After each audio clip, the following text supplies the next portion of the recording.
¿Hoy qué toca? Bien. Más o menos Es, la dinámica de hoy día es como nos pedías, ¿no? Una presentación de nuestra y luego conversar, ¿no?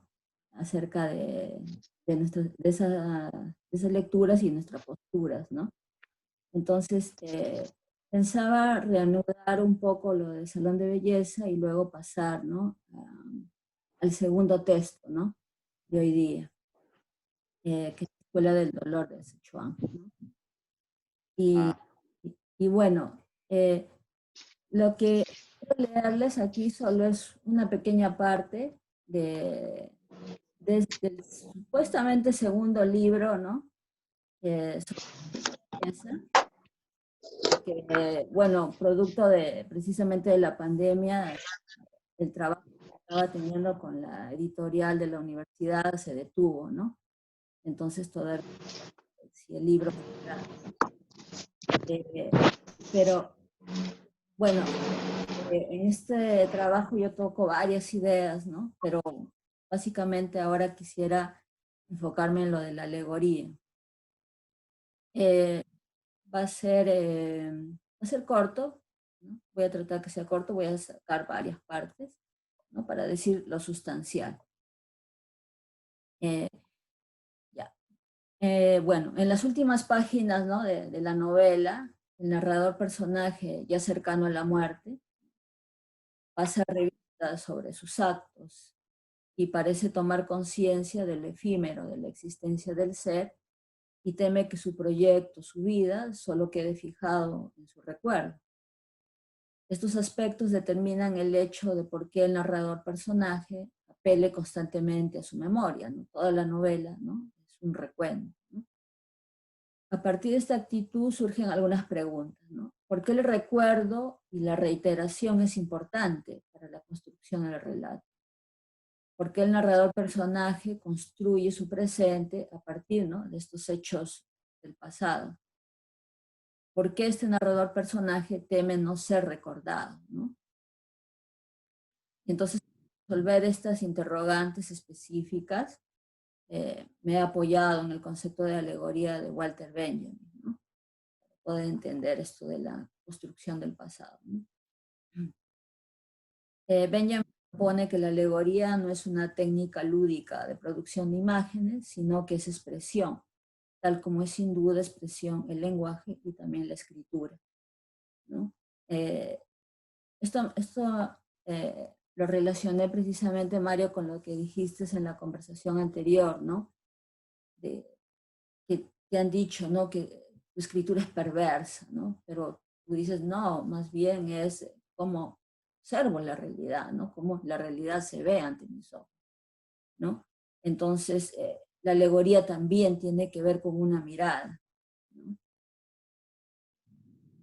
Benjamin expone que la diferencia de la alegoría con el símbolo se debe principalmente a que en el símbolo lo caduco o la naturaleza caduca se muestra a partir del encuentro con lo divino, mientras que la alegoría muestra todo lo contrario, una naturaleza fosilizada y el rostro cadavérico de la historia.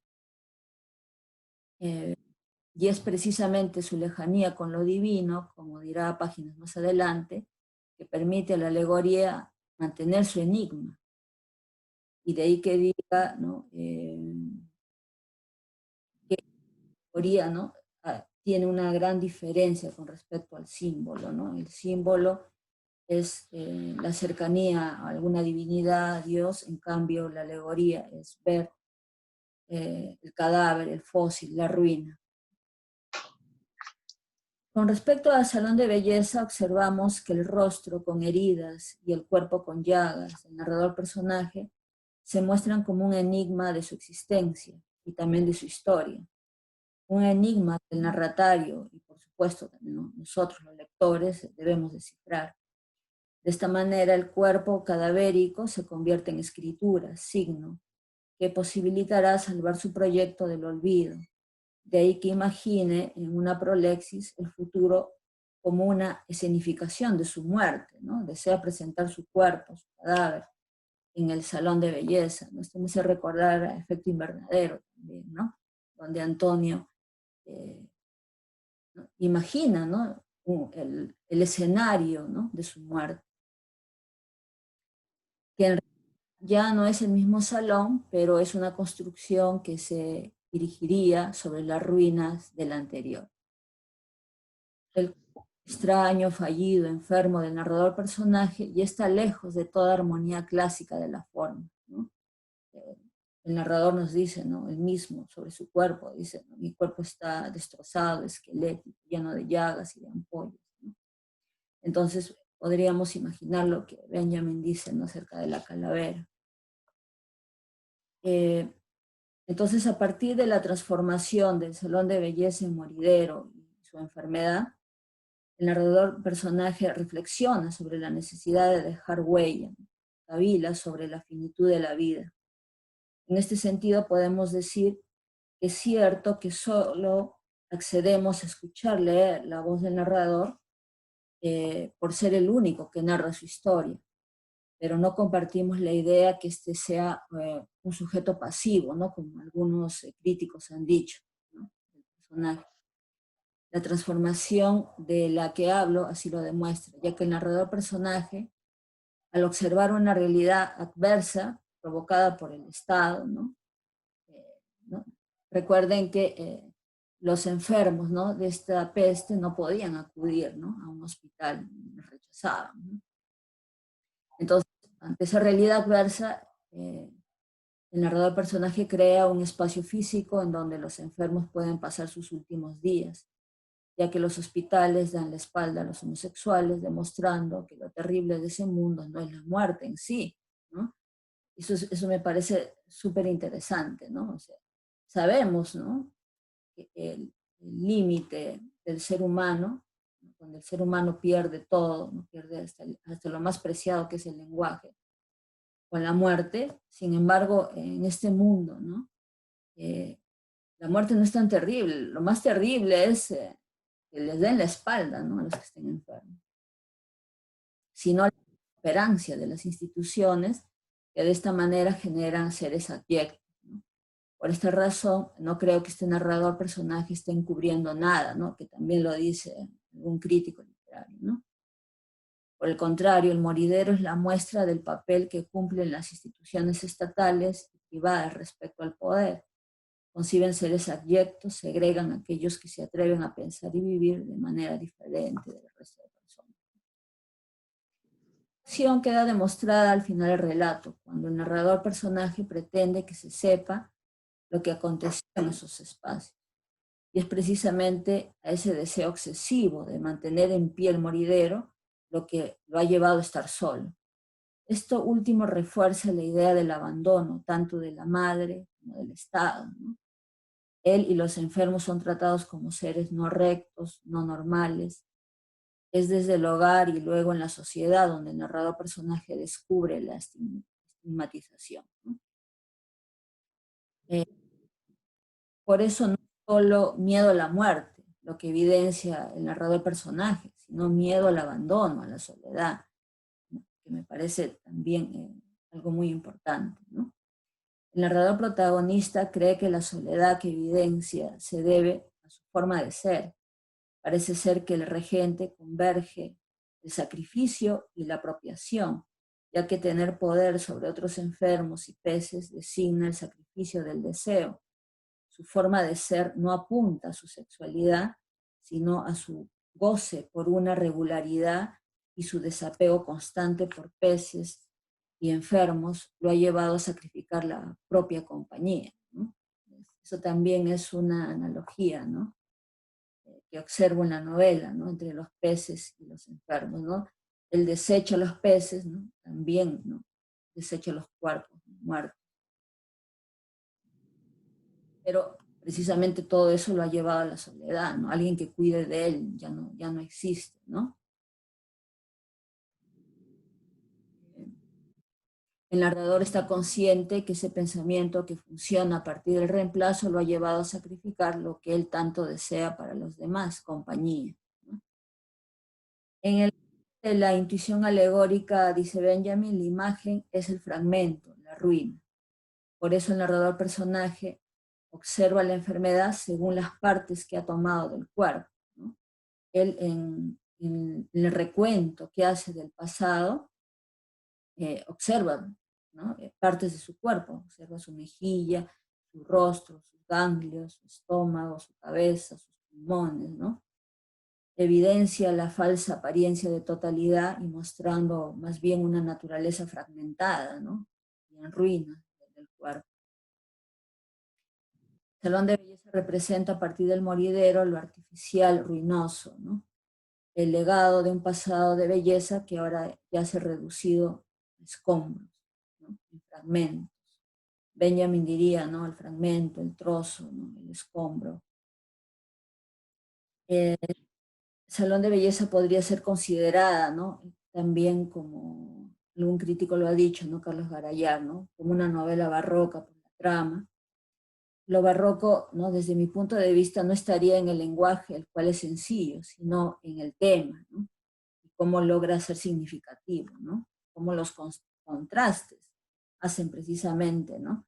La complejidad, ¿no? La belleza, el horror, hombres y peces, luces y sombras, muerte y vida, fugacidad y permanencia, percepción, la pesadumbrada de la vida, donde el personaje del peluquero representaría la muerte.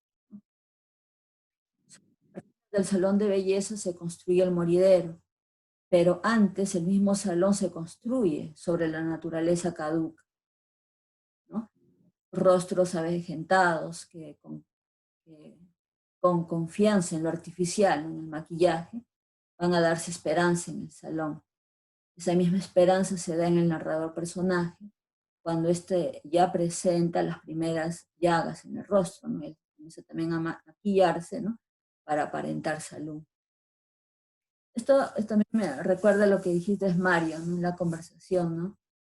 Que también se me quedó, ¿no? En la mente grabado una y otra vez, que en el salón de belleza había todo menos belleza, ¿no?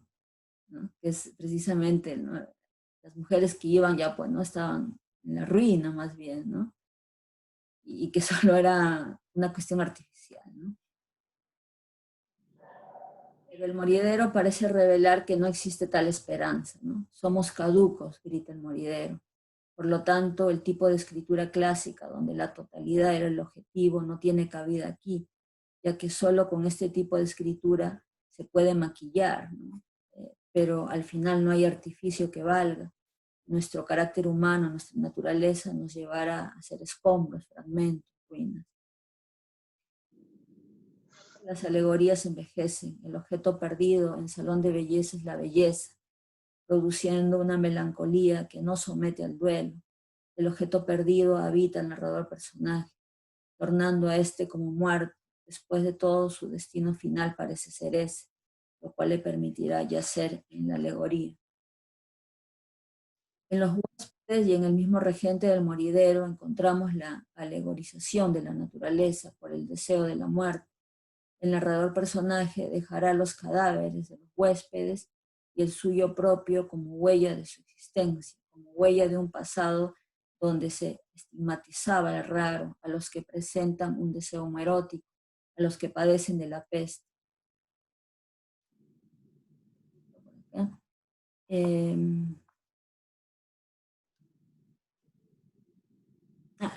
Me gustaría citar aquí a Prat. Me parece que dice también cosas bien interesantes María Luisa Prat. De ahí que no, bueno, también hay cuestiones en las que no estoy de acuerdo, ¿no? Con ella, y tampoco con Miguel Ángel Guamán. De ahí que no compartamos lo planteado por Guamán y María Luisa Prat. Primero, no estamos ante un narrador personaje que niegue la marginalidad, más bien habla desde ese lugar, se ha hecho uno con el colectivo de huéspedes, todos tienen el mismo destino y el mismo lugar. Tampoco estamos ante la transformación de un peluquero en un fascista que a partir del moridero ha trocado lo estético en orden, en eficacia, en extensión, ¿no? Como afirma Prat, sino que el narrador personaje se configura desde el inicio con el salón de belleza como un sujeto que goza con el orden y la eficacia, ¿no? O sea, no el moridero lo convierte, mucho antes, ¿no? Él ya tenía, ¿no?, un afán por el orden y la eficacia, ¿no? Continuando con el carácter fascista del narrador personaje, Prat nos dice sobre la exclusión de las mujeres del moridero, que las formas de agencia femeninas son asumidas por los cuerpos varones y los cuerpos hembras entran en un vacío semántico, ¿no? Son palabras de Prat. Continúa diciendo que el mundo representado en el salón de belleza ya no puede integrar este universo la femenina debido a que se le ha quitado precisamente dicha definición. Lo femenino está asociado a la belleza, es decir, no se concibe el cuerpo femenino sin la presencia de lo estético. En el salón de belleza, desalojar lo corporal disfrazándolo por lo femenino, tal como lo hace el travesti. Sobre este aspecto, creo que solo hay una relación directa entre mujeres y belleza, ya que en la novela se afirma que también están mezclados los cuerpos de los varones, en los cuales la enfermedad aún no era notoria. Además, hay que notar que las mujeres que iban eran focalizadas a partir de los hijos que traían en brazos. De ese modo, se crean otras asociaciones diferentes a mujer belleza, como belleza igual vida y reproducción. El moridero se concibe como un espacio de muerte, por eso no puede ingresar todo cuerpo que aún tenga rasgos de vida, ya que como cadáveres pueden devenir en alegoría, ¿no?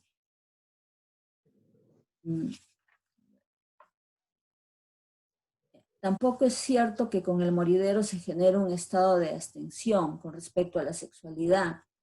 Esta última está presente incluso en el moridero, ¿no?, cuando él intima, ¿no?, con un cuerpo casi deshecho, ¿no?, de uno de los chicos que estaba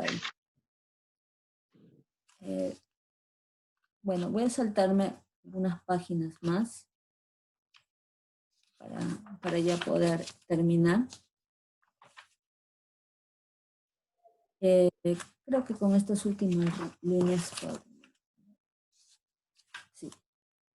Hay otro detalle que aún no se ha trabajado y es la importancia del discurso humanitario teñido del cristianismo. El narrador personaje de Salón de Belleza presenta una actitud desvinculada de cualquier expectativa de salvación propia del héroe cristiano. Un ejemplo de esto es que el narrador personaje, cuando entra en relaciones amatorias con uno de los jóvenes enfermos, no siente una culpa de tipo moral, en ningún momento observa una transgresión moral, sino un cambio de perspectiva, ¿no? ¿No? De esta cercanía a la muerte, ¿no? Se asocian tánatos y eros, ¿no? Ahí. En la media, la ruina estaba conformada por los dioses paganos, ¿no? En la novela Salón de Belleza, tal ruina parece estar formada por el discurso cristiano, que en un mundo todo es reemplazable, deja de tener sentido para albergar una definición diferente de la humanidad. Ya no es un tratar de ampliar la agonía, de hacer que viva lo que ya está muerto, sino hay más remedio, se debe aceptar la muerte, parece decir el narrador personal, ¿no? Con esto también, esta idea también la podemos vincular precisamente con la escuela del dolor, ¿no? Como decía anteriormente, el narrador protagonista no siente culpa por haber desarrollado un interés amoroso con uno de los enfermos. Al menos ya no es una culpa cristiana, sino una cuestión jurídica, económica y social. O por qué no decir laboral, ¿no? Él dice, ¿no?, esto podría considerarse como una mancha negra en mi oficio, ¿no? El narrador personaje, por eso el narrador personaje, que para algunos parece tener un carácter fascista y alejado de la marginalidad, en realidad no lo es, sino que este narrador presenta un pensamiento distinto de lo que es humano. Quizá parezca más frío, pero es más sincero. Además, habría que tener en cuenta que esta novela abre otro contexto, al cual al parecer pertenece la idea de reemplazo, que recorre toda la novela, ¿no? Los peces son reemplazables, los enfermos son reemplazables, los jóvenes que se dedican a la prostitución son reemplazables, porque todos se mueven bajo el signo de lo caduco y lo efímero. En resumen, Salón de Belleza es una escritura alegórica porque rompiendo con los moldes de la armonía nos entrega la representación de un cuerpo deshecho y camino a su final, y por lo tanto más cercana a la naturaleza, porque ya no se observa lo inmaterial, sino todo lo contrario, el carácter corpóreo del ser. El cuerpo funciona como una autobiografía del regente, es la historia de los otros, de los enfermos, de los sujetos. La alegoría reside en el cuerpo que es parte de la naturaleza, y cómo ésta está sujeta a la muerte, pasa a ser alegórica. La alegoría solo es posible en la ruina, en los momentos del decaer. Por eso la novela estudiada funciona como una alegoría, porque se focaliza en la materialidad del cuerpo, en el momento en que es una ruina. El salón de belleza también se edifica sobre la naturaleza perecedera, sobre esos rostros marchitos que todavía tienen esperanza en lo artificial, es decir, desde antes que el moridero comience a funcionar. En la novela leemos que la ruina ya está presente. No solo la enfermedad es lo que va a ocasionar el fin, sino la melancolía por la juventud y la belleza efímera. Al final la novela parece extrapolarse más como belleza y muerte a unos más amplios como juventud y vejez, vida y muerte.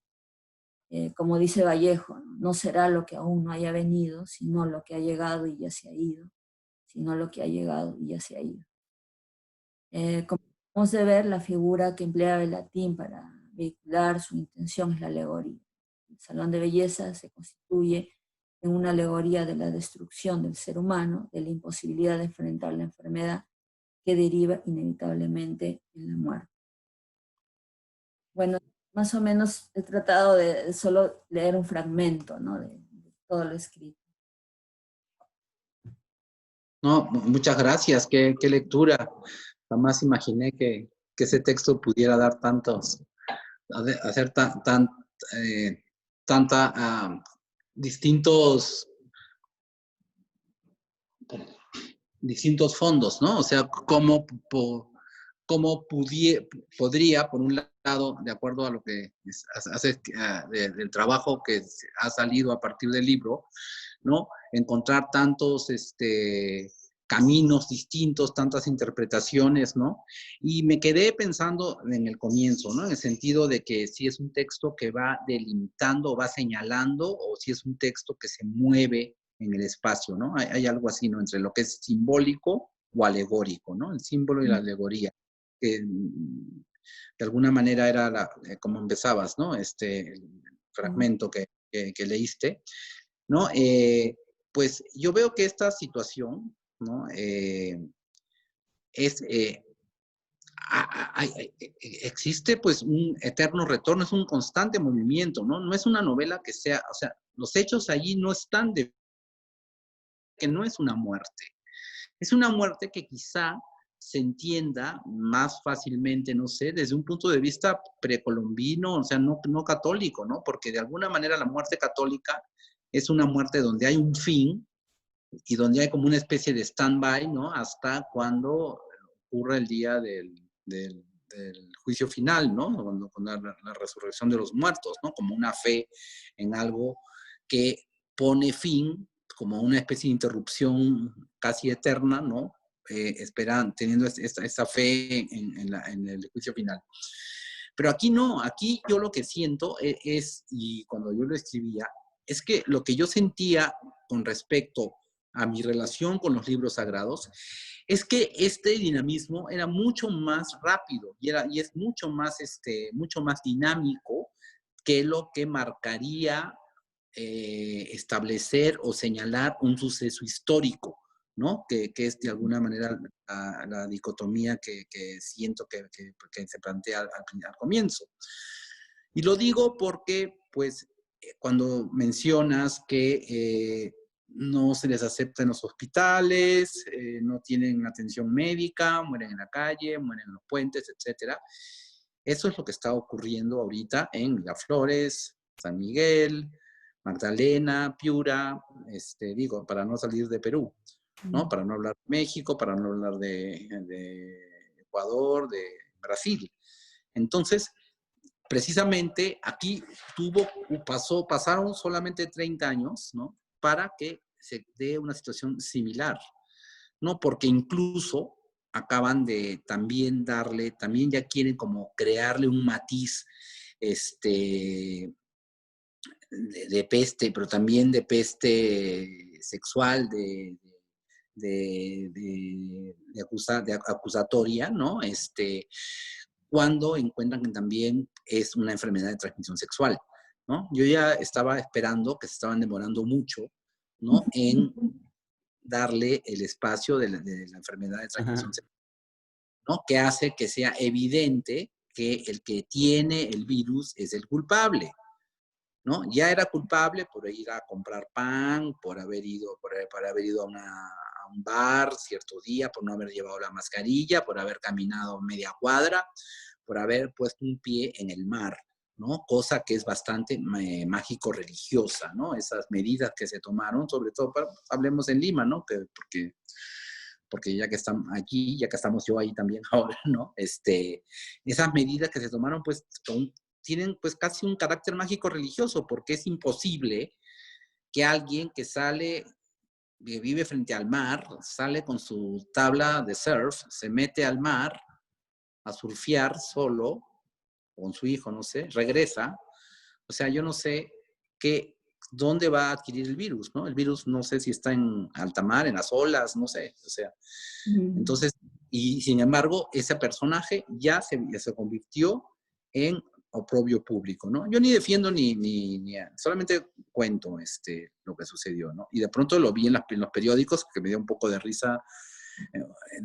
Estaba él con el hijo y también las tablas también estaban presas, ¿no? Las tablas de hacer surf, ¿no? Estaban también también les habían metido presas a las tablas, ¿no? Y también otra escena que también puede sonar ridícula, ¿no? Es cuando estaban todos estos personajes en una comisaría, los famosos paseantes de perros, ¿no? Y estaban como 20 o 30 personas con su perro al lado, así como se subió hace un rato mi perro, como pidiendo disculpas, ¿no? Por haber caminado una cuadra con el perro, ¿no? Y era como una escena bastante surrealista, ¿no? Si alguien la veía desde fuera, como fue mi caso que la veo desde fuera, ¿no? La veo en un video, veo a 40 personas que van a ir presos por pasear al perro, y cada uno con su perrito. Si fuera una obra de teatro, ahora que se están quejando tanto los teatreros de que ya no va a haber teatro, o se está cuestionando, ¿no? La historia, cómo hacer teatro, pues eso era una obra de teatro, perfecta.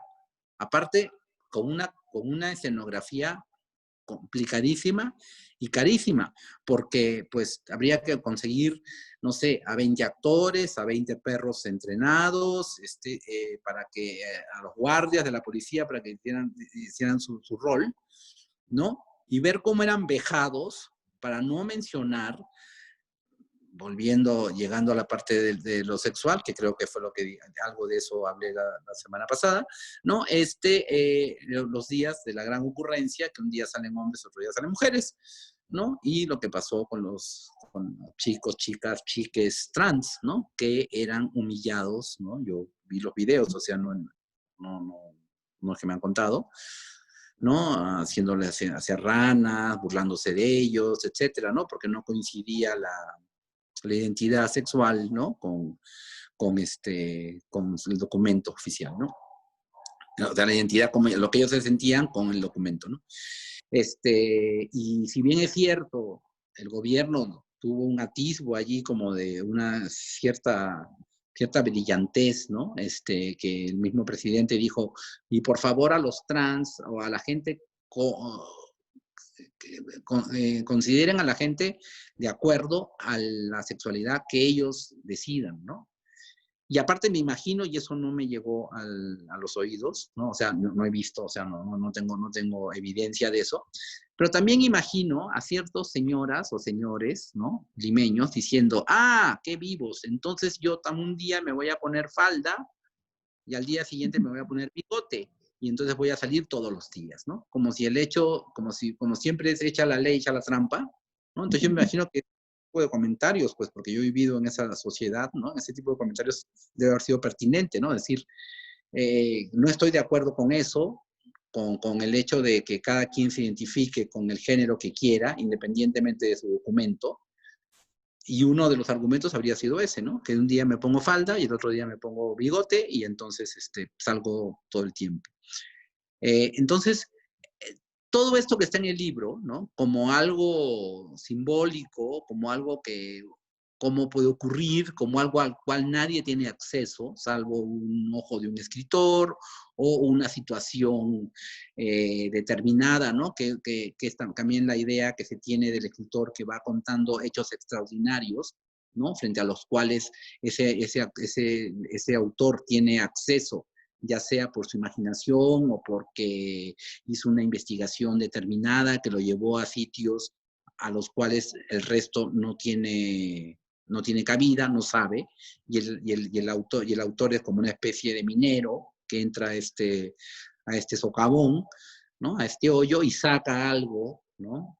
Para sorpresa de los demás, ¿no? Saca una historia, saca una situación, pero pues ahora esta famosa dicotomía de dónde está situado el texto, si en lo simbólico o en lo alegórico, etcétera, pues está respondida incluso con los mismos elementos, o sea, de manera burda, ¿no? O sea, no lo acepto en el hospital, porque no tiene dinero, porque no hay cama, porque no sé, bueno, mayormente lo que he visto es que no nos aceptan porque no tienen dinero para pagar, no sé cuánto cuesta una clínica privada, y porque los hospitales del Estado, pues no lo sé, etcétera.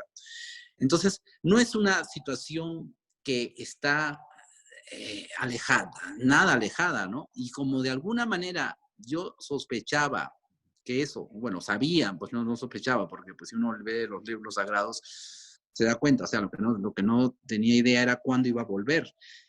Entonces, es un texto que es un siendo, y es un texto circular, y es un texto que apela, pues si ya vamos a filósofos, me voy a unos filósofos más antiguos, y diría Nietzsche, ¿no? Y apela al eterno retorno.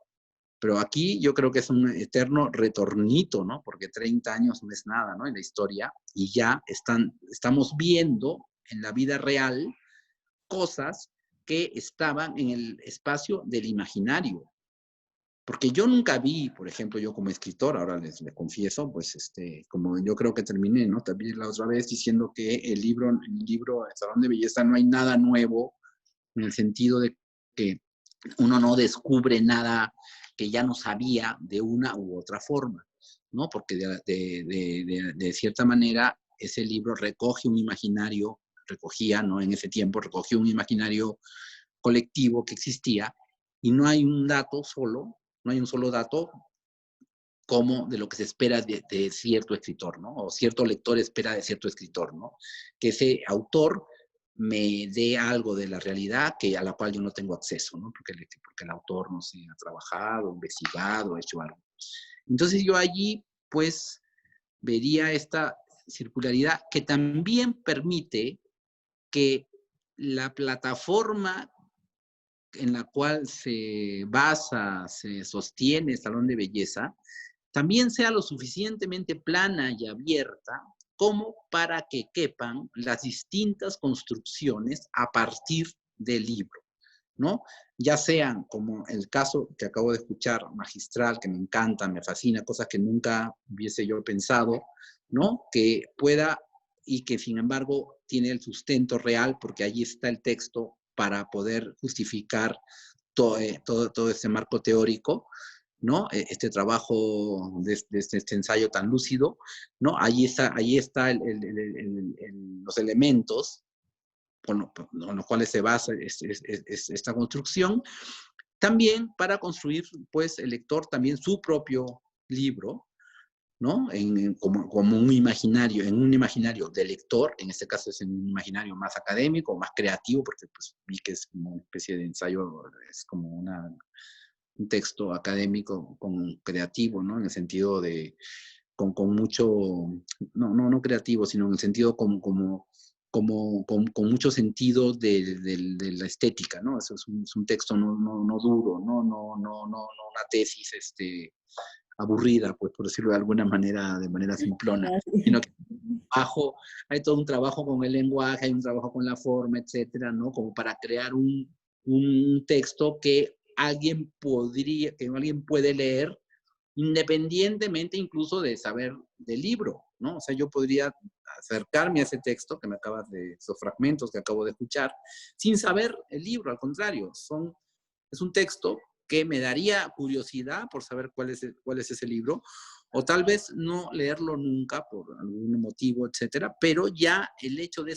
que exista esa reflexión, pues está cerrada en sí misma, en el sentido de que se sostiene en sí misma esa reflexión, y eso me parece sumamente interesante, ¿no? Porque así está hecho el libro, eso es lo que yo quería que lograr, ¿no? Que por un lado alguien haga una obra de teatro, alguien haga una película, alguien haga lo que le parezca que tenga que hacer, ¿no? Digo, con elementos que pues justifican, ¿no? Que están en el libro. O sea, no hay nada de lo que tú hayas dicho que esté basado en una especie de imaginación o de retorcer los elementos, ¿no? Incluso lo de Marie-Louise Prat y lo de la lectura de Miguel Ángel Guamán, pues también es válida, ¿no? Digo, a ti no te interesa, a mí tampoco, no sé, me parece más concreta, pero tiene algo también de interesante, porque también ellos también se basan en cosas que están en el libro. Incluso, curiosamente, porque no sabía, yo no conocía esos textos, es que no conozco mucho los textos que hacen sobre mí, ¿no? A María Luis Prat Hay la conozco. cantidad de críticas, Mario. ¿Cómo? Hay cantidad de crítica. Sí, pero me aburre, yo no quiero leer. Este, los conozco, ¿no? Los conozco así de vista, de cara, ¿no? Miguel Ángel, pues, estudiamos en San Marcos un tiempo, ¿no? Este, pero curiosamente ahora que me dices esto, que lo acabo de descubrir, porque no sabía, que ni siquiera sabía que Miguel Ángel había escrito sobre Salón de Belleza, esto del fascismo, de lo facho del personaje, curiosamente yo tengo otra versión, que es la que estoy trabajando ahora, que de alguna manera dije, ¿no? Conté ya, donde el personaje es un ex combatiente italiano del fascismo, ¿no? Porque que tiene otro origen, ¿no? No, el origen ese que dice en este libro, ¿no? Que era un chico que se fue al norte y que la mamá iba al hospital, sino que quien hace ese salón lo hace huyendo, ¿no? En esa huida que hay después de la Segunda Guerra Mundial, ¿no? De muchos italianos, muchos alemanes, etcétera, ¿no? Saben que América Latina fue un lugar de refugio, ¿no? Para muchos combatientes del lado fascista, ¿no? Hay un fascismo muy vívido. Y en Lima había un fascismo bastante evidente. Yo recuerdo incluso algunos amigos de mi padre, etcétera, ¿no? Que hacían marchas, ¿no? Prendido el partido.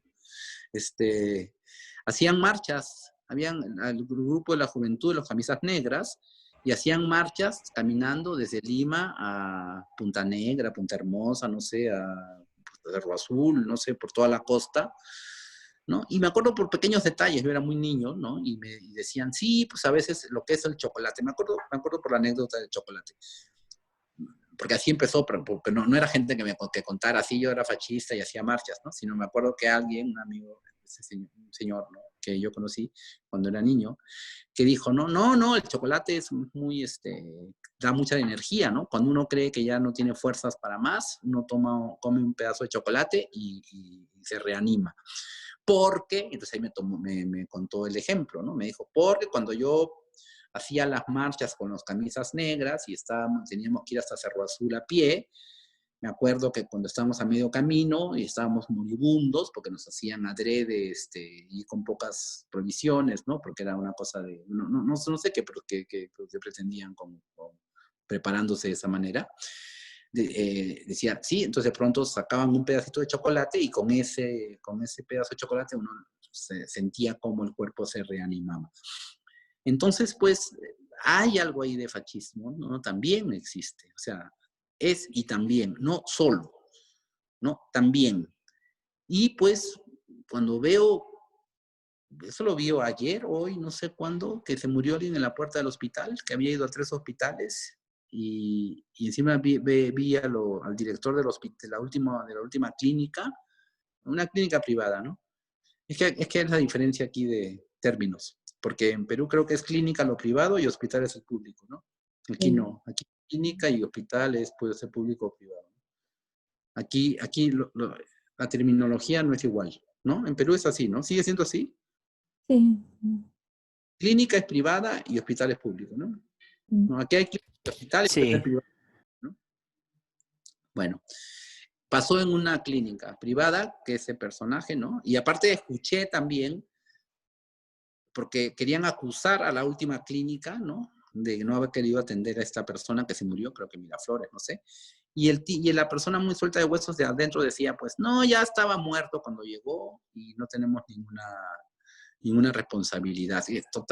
Por último, échenle la culpa a la otra clínica, ¿no? No sé, algo así. Pero con una cosa tan fría, tan despiadada, etcétera, que si uno lo lee en un libro le parece pues como una situación extrema social, pero cuando estamos en una situación como la actual y lo vemos todos los días en el noticiero, pues lo vemos que es cotidiano, ¿no?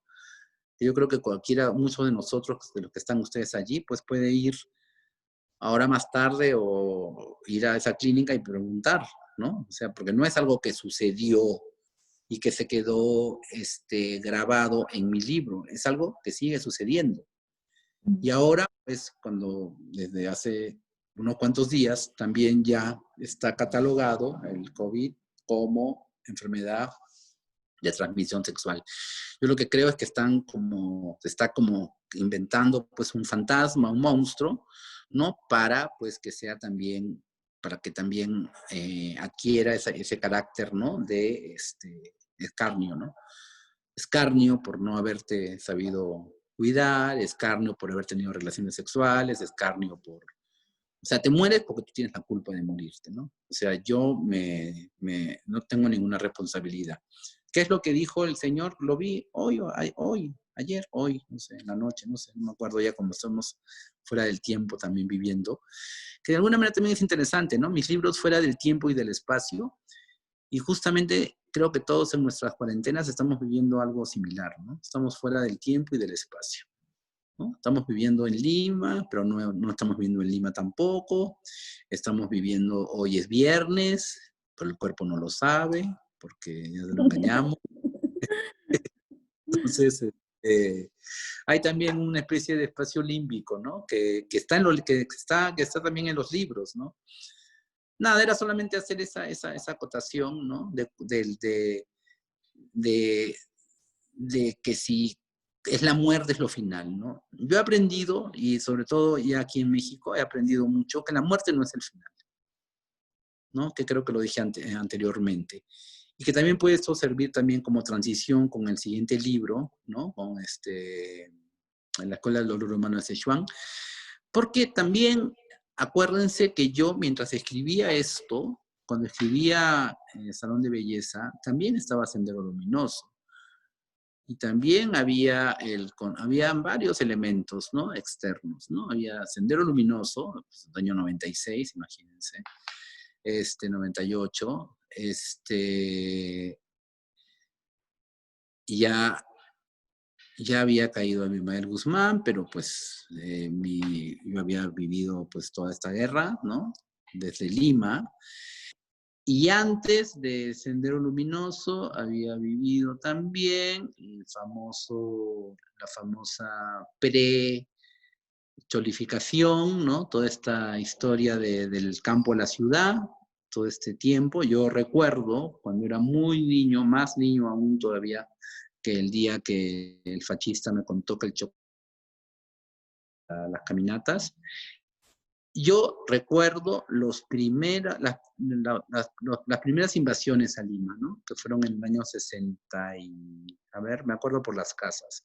Fue como en el año 68, 69, ¿no? Cuando Lima no era tan grande, ¿no? Yo vivía ¿qué sería? ¿Qué es el sur, el norte, no sé, al oeste, no sé, por los cerros, por Chama, por ¿Qué distrito? Surco, sí, en Surco, por Chama, ¿no? Claro, ese es Pero allí ya se acababa, en Chama se acababa. O sea, de ahí del óvalo de Higuereta, ahí no había óvalo, era un pase así normal, ¿no? Cuadrado, el Pío Pío, no sé qué había ahí que vendían pollos, el Humboldt, el colegio Humboldt. Y luego no había óvalo, sino ahí era, pues todo el mundo se mataba, se estrellaban, por eso hicieron el óvalo, porque eran semáforos, ¿no? Y luego allí nomás venía una urbanización y ahí se acababa la ciudad. Ya después era campo de cultivo, ¿no? Y eran se sembraba maíz, me acuerdo, choclos, era campos de choclos, y habían todavía casas rurales, había gente indígena, gente que vivía allí, ¿no? Las haciendas, porque eran haciendas. Y me acuerdo que una mañana amanecieron esas haciendas con, con las banderas de Perú, con las esteras, y también los jardines de las casas de esas urbanizaciones estaban también ya tomadas por esta primera invasión que hubo, no sé si llama la invasión, eso suena horrible, ¿no? Porque esta primera llegada, ¿no? En masa también suena horrible, pero una primera llegada de personas del interior, ¿no? A la capital, ¿no?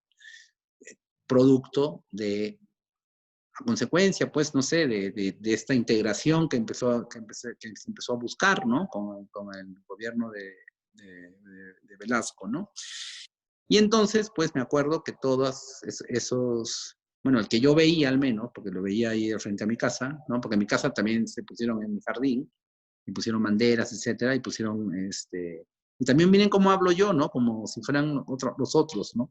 Ellos, los otros, ¿no? Siempre para mí son los otros, ¿no? Igual los del salón de belleza también es el otro, el señor del salón de belleza es otro, ¿no? Que es un punto que no lo quiero poner como creador, no lo quiero poner así como social en el sentido, mira, esa gente, qué horror, no, sino que yo siempre me siento que estoy fuera del tiempo y del espacio, y por eso es que escribo, ¿no? Desde ese punto de vista, ¿no? Entonces, y todos se llamaban, pues, Consuelo González de Velasco, todos le ponían el nombre de la esposa del presidente, etcétera, y frente a esa invasión o presencia masiva, no sé, fue que se creó Villa El Salvador, ¿no? Porque no existía Villa El Salvador.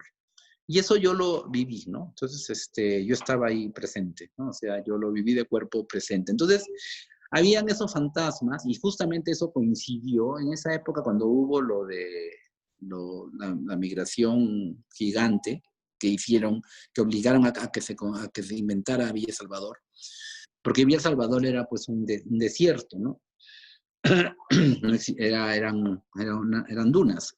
Y ahí esa fue la solución que hallaron, ¿no? Frente a estas personas que estaban ya dentro de la ciudad, en los alrededores, pero como les digo, los alrededores quedaban en el óvalo de Higuereta hacia 2 cuadras, ahí ya se acababa.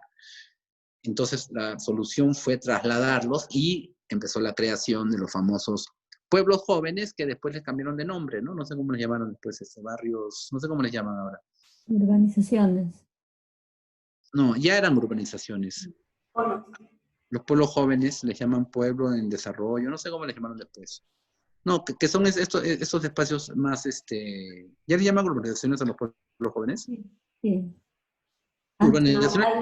No, ahí depende. Hay urbanizaciones y hay asentamientos humanos. Eso, asentamientos. Claro, antes se llamaban pueblos jóvenes, pero creo que consideraron que era muy despectivo. Y entonces, asentamientos, ¿no? Asentamientos humanos, asentamientos, sí. Sí. No, urbanizaciones era en esa época, estoy hablando de los años 70, urbanizaciones era todo lo que escapaba al casco clásico, por decir de alguna manera, ¿no? Todo lo que no era Miraflores, Barranco, Santa Beatriz, Pueblo Libre, todo, Surquillo, no sé, todo eso era, todo lo que estaba fuera de eso era urbanización, ¿no?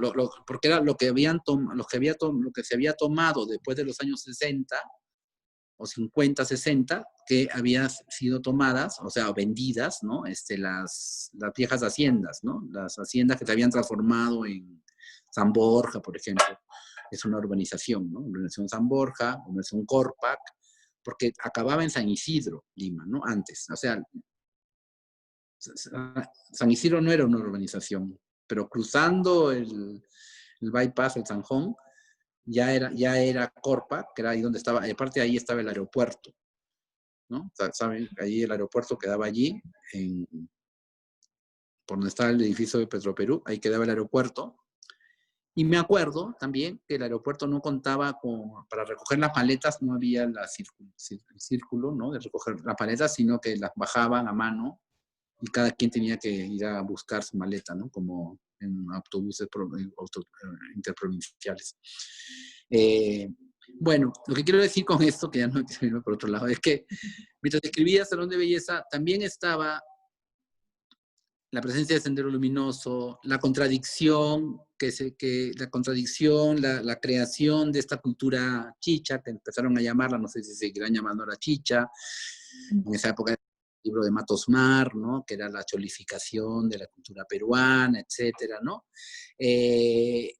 La música, ¿no? Chacalón y la Nueva Crema, o sea, toda esta cosa, ¿no? O sea, ir a investigar esos grupos de música, los coliseos, los amigos que de alguna manera estaban vinculados también con Sendero Luminoso, ese primer Sendero Luminoso que no es igual que el último, que es un poco, tiene que ver también con este término del fascismo, ¿no? En el sentido de que muchos, pues, como vemos el fascismo, lo vemos desde atrás para adelante, ¿no? Vemos los campos de concentración, vemos la desaparición de miles de víctimas, ¿no? Pero así no empezó, empezó así como para hacer un bien, ¿no? Por eso es que tuvo tantos adeptos. Empezó con el sentido de reconstruir Europa después de la Primera Guerra Mundial, ¿no? Por eso es que la gente se adhirió, ¿no? Y lo que vemos después de los horrores es lo que sucedió luego, ¿no? E igual también Sendero Luminoso, cuando aparece, pues aparece también como un factor que pues quiere poner un poco de orden al estado de cosas, ¿no? A la desigualdad espantosa, ¿no? Pues me imagino que ustedes son testigos, ¿no? Que se vive en Perú. Y que de alguna manera, pues el hecho de la reforma agraria de alguna forma mitigó algo, pero al mismo tiempo de mitigar también creó otros problemas y también pues se crea la otra historia del Perú, ¿no? Que es un poco el trabajo de este escritor tan importante, ya bueno, el grupo de ustedes, ¿no? Que se llama, de mi gran amigo Osvaldo Reynoso, que no sé si saben que fue el primero que leyó el manuscrito, ¿no? De Salón de Belleza. Wow. El primer lector del manuscrito fue Osvaldo Reynoso y fue el que me dijo que iba a tener, que iba a funcionar ese libro y me hizo la apuesta y tenía yo que conseguirle una botella de whisky, la más fina que encontrara. Pues sí, y le pagué hice el pago, ¿no? Que tenía que dar una botella de whisky muy fino, porque él ya presentía que ese libro iba a funcionar. Y él fue el primer lector y también hizo algunas correcciones, ¿no? Porque dijo que no, pues no había, me acuerdo que cuando estaba por entrar en prensa, me dijo que no había peor corrector que el mismo autor, ¿no? Y entonces él le dio una lectura rápida y hizo algunos arreglos.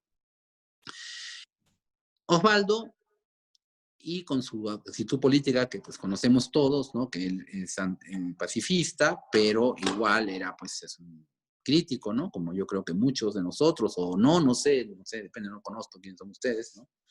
Pero, y aparte también la huella tan espantosa que dejó Sendero Luminoso, el error tan grande y la barbarie que dejó Sendero Luminoso, pues ya no dejó espacio para que tengamos libertad de crítica ante la realidad que vive pues Latinoamérica en general, ¿no? Pero la diferencia con otros países, o con México, por ejemplo, yo creo es que en Perú no hubo una revolución como hubo en México, ¿no? Entonces yo creo que la revolución, de alguna manera algo que ya también ya queda poco, pero algo cambió en la forma de pensar, ¿no? Entonces todo esto, en virtudes de Salón de Belleza y en la transición, que era lo que quería contar desde un principio, pues eso estaba ahí dando vueltas, ¿no? Sibila Redondo hablándome, Sibila, saben, la esposa de José María Arguedas, Miguel Gutiérrez, cuya esposa murió, era senderista declarada, ¿no? Es la esposa de Miguel Gutiérrez, y murió en el bombardeo de las Islas San Lorenzo, ¿no? Allí estaba recluida la esposa de Miguel Gutiérrez, el escritor, conocen al escritor Miguel Gutiérrez, ¿no? Coincidencia del tiempo, esta novela donde él intenta crear la otra versión de la historia del Perú, ¿no? Porque supuestamente la versión de la historia del Perú que hemos leído en las escuelas, en los colegios, pues es la de los vencedores, ¿no? Es una historia, pero también hay otra historia, ¿no? Y es un poco lo que trata de hacer Miguel Gutiérrez. Entonces Miguel Gutiérrez pues no era senderista, ¿no? Pero su esposa sí era senderista. Y yo fui al entierro de la esposa de Miguel Gutiérrez, ¿no? Era algo muy también como extraño, ¿no? Estar en ese lugar con gente de sendero, ¿no? Haciendo guardia de honor al ataúd, ¿no? A un cadáver que no sabían si era o no era, porque incluso hay una anécdota ahí como medio graciosa, ¿no? Graciosa no creo que sea, pero una anécdota rara porque pues fue brutal, y ustedes ya no saben de esto, ¿no? Pero fue brutal, porque pues la isla San Lorenzo, pues esa no creo que se haya movido, ¿no? Creo que está ahí nomás, ¿no? Sí, igual, ¿no? Sí, en el mismo lugar. Imagínense ustedes, pues, que llega toda una tropa de la Fuerza Aérea a bombardear la isla, ¿no? Entonces todos en Lima y mis amigos que me llamaban de la punta, etcétera, veíamos cómo llegaban los aviones militares a destruirlo absolutamente todo. Y entonces unos cuantos sobrevivientes enterraron a las víctimas, porque los de Sendero Luminoso allí habían construido como una especie de... porque eran muy hacendosos, son muy hacendosos los de Sendero Luminoso. Entonces ellos habían construido como una especie de lugar aseado, limpio, porque tenían rigor maoísta, ¿no? O sea, no eran... Entonces se levantaban desde muy temprano, trabajaban para tener un sitio agradable, para recibir a sus visitas, etcétera, los fines de semana que llegaban en barcos, ¿no? En el barco que hacía todos los domingos el recorrido del Callao a la isla, ¿no? San Lorenzo. Y entonces lo que me contó Miguel era que cuando los sobrevivientes, bueno, que habían hecho como un lugar agradable para vivir, ¿no? Porque vivían como una especie de comuna, como en Rusia, ¿no? Como los gulags, ¿no? O sea, no estaban presos en cárceles, sino estaban como libres, ¿no? Libres, confinados, ¿no? En esta isla, ¿no? Que es terrible, porque yo ya he ido otras veces a esta isla y huele horrible, porque está llena de excremento, de lobos de mar, porque eso es bonito, ¿no? Los delfines, los lobos de mar, los pingüinos, etcétera, pero cuando uno se acerca es un olor así espantoso, ¿no? Pero habían logrado construir un lugar y luego ellos habían enterrado de nuevo a los muertos, o sea, habían enterrado a sus propios muertos, ¿no? Siguiendo esta costumbre, pues, que todos queremos hacer, que incluso ahora con esta pandemia ya no se puede enterrar a los muertos. Acaba de suceder aquí en México, porque aquí los protocolos son muy estrictos, ¿no? Que cuando alguien está enfermo, ya se descubre que alguien tiene el virus del COVID, pues inmediatamente deja de pertenecerse a sí mismo, ¿no? Entra, se quitan todo, yo digo, no, por favor, mi celular, déjenme el celular, ¿no? Es lo único que me quiten todo, sí, está bien, no importa. Pero yo sí quisiera mantener mi celular, ¿no? No puedes nada. Y luego no te vuelven a ver más. O sea, y si falleces en el camino, no, nadie te ve. O sea, ya no saben más de ti. O sea, ahí desapareces ya. O sea, es como una especie, debería haber un moridero, ¿no? Realmente, justamente ahora yo creo que habría que construir un moridero, ¿no? Para que la gente no se haga la prueba y que se sienta un poco mal para no pasar por toda esa tortura, porque esa tortura está oficializada ahora. O sea, si yo ahorita empiezo a estornudar o me tomo el termómetro y tengo 39 de fiebre o lo que fuera, yo tengo que ir al centro de salud a ver si es que hay lugar, porque pues dicen que sí hay, que hay todavía, y ahí yo ya ingreso a ese universo y corto totalmente el vínculo con nadie, familia, nada. Entonces, hubo muchos, al principio, ahora se han tomado medidas, pero en un hospital de aquí, de las afueras, en las zonas periféricas, que es donde quedaría el salón de belleza, en una zona periférica de una gran ciudad, ¿no? Pues entraron algunos pacientes enfermos, ¿no? Y no salieron. Les dijeron, pues, no, se han muerto. Y aparte no había quien les diera información. Entonces estaba toda la familia, lógico, pues queriendo saber, pero los alejaban como 2 cuadras porque habían declarado que era como un área pues restringida, ¿no? Del contagio, y entonces la gente desesperada, y lograron romper las barreras y entraron al hospital cuando les dijeron que habían muerto, y empezaron a destruirlo todo y a decir pues que los habían matado, ¿no? Porque ellos no habían visto, porque ya no habían más, ya no habían vuelto a verlos, sino que al final o les entregan las cenizas o les dicen que ya que ya se los llevaron a una fosa común, etcétera, ¿no? Porque ya se corta, se corta la relación. Entonces yo creo que si ahora retomamos Salón de Belleza bajo esa perspectiva, también encontraría otro doblez, ¿no? Que es, yo prefiero, a ver qué prefieres, estar allí totalmente desolado, totalmente sin ser tú, o pasarlo en un espacio, pues aparentemente, que era un poco la idea, ¿no? De acompañamiento, que es un poco de soledad, que es un poco lo que mencionas al final, ¿no, Edith? Lo de la soledad, ¿no? Que es lo que más le preocupa, ¿no? Pero esa soledad no es tan mala tampoco, ¿eh? Yo creo que la compañía es peor, o sea, como ya dije la vez pasada, ustedes mismos, ¿no? Que esté escuchando yo, estar aquí con 40 miembros de mi familia encerrado y escuchando valses criollos o himnos a la peruanidad, pues yo creo que me volvería loco, ¿no? Yo prefiero estar solo, ¿eh? No sé. Bueno, Pero creo que, perdón, sí, sí, dime. creo que más que el hecho del temor de morir solo es morir, como dijo Judith, olvidado, ¿no? Morir y que nadie te recuerde. Es por eso que se van al moridero, ¿no? Más que la soledad es que nadie te recuerde. Sí, Judith lo que dijo es la soledad, no, es que dijo 2 cosas. Primero era de que no dejar un rastro, ¿no? No dejar un registro, ¿no? Creo, me parece, ¿no? Judith, es no dejar un registro de la existencia del moridero. Entonces yo pienso que sí habría que dejar un registro porque es un espacio circular, ¿no? Y luego es la soledad. ¿Cuál? Sí, primero era la soledad, de que nadie te recuerde. Y luego, eso que nadie te recuerde, eso a mí me remite mucho también, digo, porque estoy contándoles un poco los referentes que estaban alrededor mío sociales, ¿no? Era Sendero Luminoso, y aparte, y todo con preguntas, ¿no? Digo, Sendero Luminoso sí, ya cuando ya se vuelve, cuando ya empiezan a llegar los informes de las víctimas y los niños y todo, obviamente uno se da cuenta que toma una actitud bastante, pues que están enloquecidos, ¿no? Esta gente.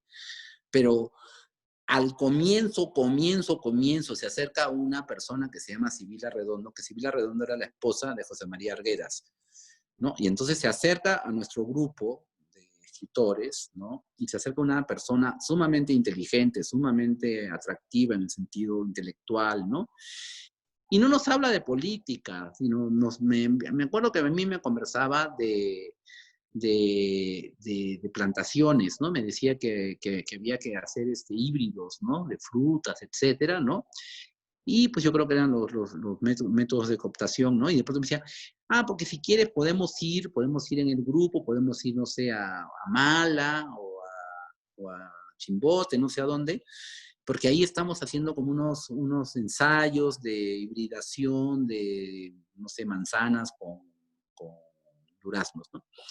Entonces, pero era difícil pensar que esas personas estaban fraguando, pues, el horror que ocurrió, ¿no? Porque sí fue un horror por donde lo veas. No estoy queriendo aquí ni por asomo defender nada. Yo lo que quiero defender es lo único, que es un poco lo que estábamos de acuerdo con Osvaldo Reynoso, no sé si lo llegaron a conocer. Yo lo que quiero defender es que sí existen situación espantosa de desigualdad, esa lucha entre el Perú antiguo y el Perú moderno no se ha resuelto. Es una cosa bastante cruel, el racismo, el famoso color puerta, o sea, todo eso no está resuelto. Y de alguna manera tendrá que resolverse de alguna forma, porque eso es un mal endémico que se lleva de generación en generación en generación, ¿no? Y que pues en este tiempo de no tiempo, ¿no? Por llamarlo de alguna manera, pues tal vez también debamos de pensar. Entonces, eso también estaba presente. Y por eso quiero pasar con esas, bueno, y el VIH, ¿no? El VIH que estaba con gente que yo veía un día, después ya no lo volvía a ver, o lo veía más flaco, nunca me decían que tenía, porque les daba vergüenza a todos, ¿no? Y los veía adelgazar y después muchos se iban con los que tenían recursos, ¿no? Se iban, no, una tía en Estados Unidos, no sé, o inventaban, no sé qué, no sé dónde los llevaban. Entonces había ese espacio del VIH, la violencia urbana, la violencia del país, ¿no? En tiempos de guerra, la convivencia con personas que de alguna manera tenían otra visión de la historia, ¿no? Como Osvaldo Reynoso, que fue un gran amigo, y Miguel Gutiérrez, que también es una persona muy, muy inteligente, que hace un libro muy raro, porque tiene un libro de ensayos que es rarísimo, porque él llega a una conclusión que es casi esquizofrénica, porque él, después de este libro de ensayos, que no recuerdo ya cómo se llama, que no es ficción, es ensayo, él llega a la conclusión de que las dos figuras fundamentales de la realidad peruana son Jorge Eduardo Eyelson y Abimael Guzmán. O sea, no puede ser, ¿no? Entonces, así como, es como, ¿cómo puede ser él que llegar a una conclusión semejante, ¿no? Es como saber que se proviene de una sociedad pues tan compleja, ¿no? Como una persona inteligente como Miguel Gutiérrez, ¿no? Llega a una conclusión tal, ¿no? ¿Cómo va a comparar a Eyelson con Abimael Guzmán, ¿no? Digo, no sé, es como raro, ¿no? O sea, más allá de que estemos de acuerdo con, no sé, digo, es como, ¿cómo llegas allí, no? Bueno, fui al entierro, eso ya les quería contar nomás, lo último, porque quiero escribir en algún lado, en algún momento ese entierro, que era rarísimo. Bueno, los enterraron, los volvieron a enterrar, los enterraron, y entonces no dejaban los senderistas vivos, los que habían sobrevivido, no dejaban que las fuerzas de los militares entraran al lugar donde vivían los senderistas, ¿no? Hasta que al final mataron a los que quedaban vivos, y entonces desenterraron a los muertos que ya habían sido enterrados por los propios senderistas. Pero para esto ya había pasado un mes, entonces los cadáveres estaban totalmente irreconocibles, etcétera, ¿no? Pero entonces el día anterior de este ataque había sido el Día de la Madre, ¿no? Eso había sido como un martes, miércoles, y el domingo anterior había sido el Día de la Madre. Y el hijo de Miguel Gutiérrez le había regalado a su madre, le había llevado de regalo un reloj. Entonces la habían reconocido a esta señora, la habían reconocido solamente por el reloj que llevaba puesto, ¿no? Porque todo lo demás era irreconocible. Entonces presuponían que era ella y era la persona que estábamos velando, ¿no? Supuestamente por el famoso reloj. Pero cuando nos está contando eso, llega una poeta, se llama Rosina Valcárcel, ¿no? Me acuerdo, llega y empieza a hablar maravillas de la señora muerta, porque también la señora no era una maldita, ¿no? Sino era una persona que yo no la conocí, pero... Y entonces dijo, ¡ay, era tan increíble! Entonces nos acaba de contar Miguel Gutiérrez esto, ¿no? Me dicen, sí, la reconocimos por el reloj que le dio el hijo, ¿no? Que es una historia muy tétrica, ¿no? Muy triste, ¿no? Y dice, ¡ay, cómo se llamaba Vilma, la esposa! Me dijo, ¿cómo se ha muerto Vilma? ¡Qué horror! ¡Qué tristeza! Porque era la persona más desprendida que yo conocí. Porque apenas le regalaban algo, se lo regalaba a alguien. Y entonces, en ese momento, sin haber escuchado a Miguel Gutiérrez, desmoronaba toda la historia de que era reconocida por el reloj, ¿no? Entonces todo el mundo se puso a pensar de que, puta, el reloj que le regaló el hijo, inmediatamente se lo regaló a alguien, y entonces no era, ¿no? O sea, era como, digo, esto tragicómico, horrible, es terrible, ¿no? Porque pasó en la realidad. Pero pues yo creo que ese tipo de cosas, y lo traigo a colación justamente porque ese tipo de cosas es en las que uno tiene que fijarse, ¿no? No en la verdad grande, ¿no? No en que si el político, sí, hay otras ciencias para eso, ¿no? Pero yo creo que aquí es en esa cotidianidad, en ese humor involuntario, en esa cosa oscura, negra, ¿no? Porque ¿cómo es posible que Miguel Gutiérrez esté diciendo que le habían reconocido por el reloj que le acaban de regalar? Y viene esta señora inmediatamente, sin escucharlo, ¿no? A decir que su máxima virtud de la persona muerta era cada vez que le regalaban algo, inmediatamente ella lo regalaba. Entonces era como, bueno, perdonen esta historia tétrica y triste, pero quiero contarles que no solamente está el VIH, no está solamente la peste, sino también está la presencia de Sendero Luminoso, también está el campo de la ciudad, también está la cholificación, también está una serie de situaciones que en ese momento hicieron crisis. Y que luego, pues de alguna manera, pues ya el Perú pues siguió andando por su propio, hasta que dije yo ya basta, yo ya me cansé de esto, yo ya no tengo la suficiente fuerza y energía para soportar. No tanto estos problemas, porque sí me hubiera gustado, sí hubiera podido, o sea, sí hubiera encontrado fuerzas de donde fuera para enfrentarlo, pero a mí me tocó vivir pues en una Lima así mediocre, ¿no? Entonces ahí eso es lo que yo no soporté, ¿no? Perú es una cosa, Lima es otra. Y esa Lima, ese ambiente cultural de esa época, ¿no? Con Fernando Ampuero, la revista Somos, no sé, la decadencia de Ribeiro, eso me marcó mucho también, ¿no? Porque yo conocí, bueno, pues yo era un fanático, ¿no? De Arguedas y de Ribeiro. Y pues frecuenté mucho a Julio Ramón Ribeiro, ¿no? Y pero de pronto, después de haber visto a esta persona, ¿no? Que toda su vida como casi monástica, entregada a la literatura, etcétera, empieza a juntarse con los borrachines de Lima, con estos que se llaman, y después hubo una pelea, ¿no? Entre los limeños y los de afuera, no sé, cosas muy baratas, ¿no? Cosas muy, muy baratas en el ámbito literario, en la clase que me tocó vivir, en la Lima que me tocó vivir, ¿no? Que es una Lima, pues, que Barranquina, de la Filmoteca, no sé, ver películas con esa, sigue la columna puesta ahí, en la sala, es que es la única filmoteca en el mundo, la Cineteca, ¿no? La Cinemateca, no sé cómo se llamaba, en el Museo de Lima, en el Museo de Arte Moderno, ¿no? Pero la sala de cine tenía columnas, entonces uno no podía ver la película porque tenía una columna adelante, ¿no? Entonces, esa pobreza intelectual, cultural, contemporánea, pues para mí ya era como muy asfixiante, ¿no? Entonces, por eso me fui. Y también porque soy mexicano, pero bueno, me ha podido quedar también. Y bueno, y ahí entonces está la transición, perdón, para acabar, con la Escuela del Dolor Humano de Sichuan, que sí me gustaría escuchar. Mario, ¿qué tal? Hola. ¿Qué tal, Mario? Te quería hacer una consulta. A raíz de lo que tú hablabas y de la relectura de, por ejemplo, ¿no? Salón de Belleza, tú mencionas la construcción de un fantasma, ¿no? Ese que al que todos de alguna manera culpan o donde converjan todos los miedos de la sociedad y que uno, por N motivos, puede estar preso.